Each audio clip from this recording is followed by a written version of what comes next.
desculpade porque non me din de conta de que na cámara non se vía a metade da miña cara.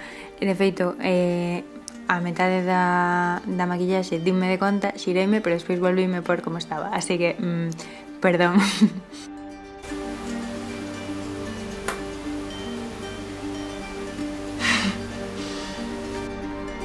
Bueno, antes de nada, benvidos a miña canle. Hoxe traio outra recreación da mitoloxía galega, en este caso da Santa Compaña. E como xa dixera noutro vídeo, eu non son ningunha experta maquilladora. De feito, creo que con esta maquillaxe morren as leis anatómicas humanas. Pero bueno, poñolle gana ese punto.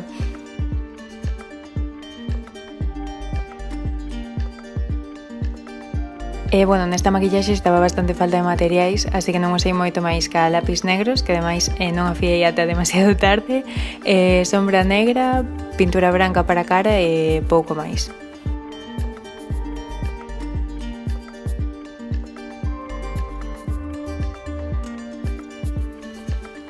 E, bueno, como podedes ver, e se non, pois vos lo digo eu sou moi de difuminar todo, o sea, se algo sae mal, pois difumino, que unha liña queda demasiado perfecta, difumino, que sen querer meto o dedo manchado de negro onde non era, pois difumino tamén.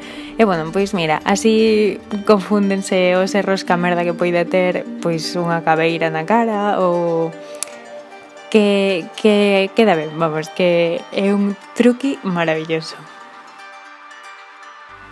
E despois que eu son moi de probar, o sea, se vedes que estou primeiro facendo unha cousa e despois tapo esa cousa bueno, que eu son moi de probar ademais nunca sei cando parar porque sempre quero como facer un pouco máis, sempre que penso que se pode mellorar, así que hai que saber frear, chicos.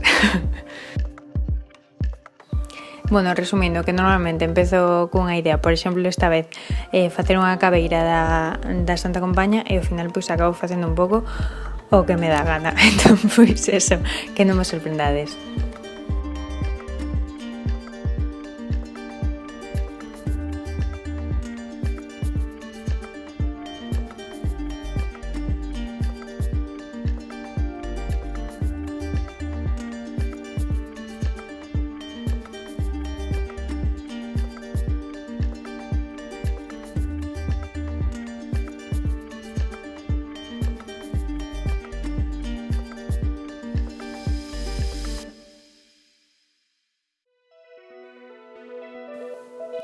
A Santa Compaña é unha reunión de polo menos 5 almas en pena que cada noite percorren as parroquias de Galicia. Estas almas sempre levan cirios acesos e en ocasións van acompañadas da visión.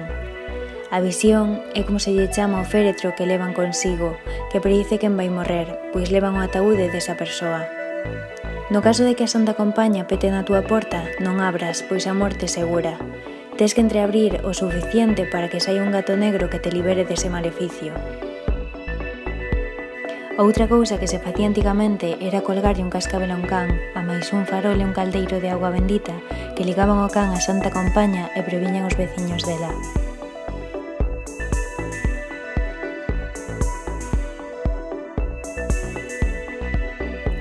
Ademais, a procesión adoita ir encabezada dunha persoa viva que porta unha cruz.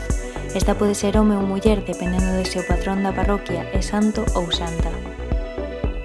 Este portador vivo non pode voltar a cabeza nin renunciar á Santa Compaña, a non ser que atope unha persoa no camiño a que lle entregar a cruz, e esta pasaría a sustituílo. Hai varias formas de protexerse frente á Santa Compaña. Unha delas é apretando os puños ao seu paso, outra cruzar os brazos. En algunhas zonas de Galicia recomendase debuxar un círculo cunha cruz no chan, cunha rama de olivo, e deitarse boca abaixo sen mirarlle a cara nin o espírito. Outra forma de evitala é levar consigo unha bacaloura ou dentes de allo. Sexa como sexa, la noche es oscura y alberga horrores.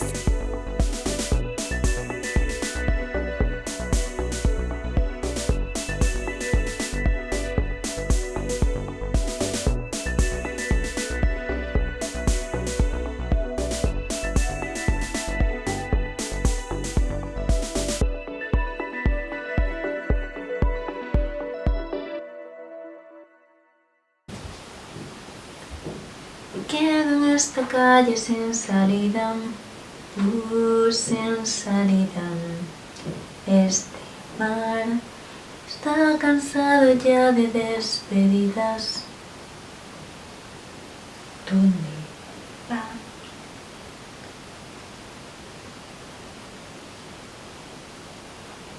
¡Ay!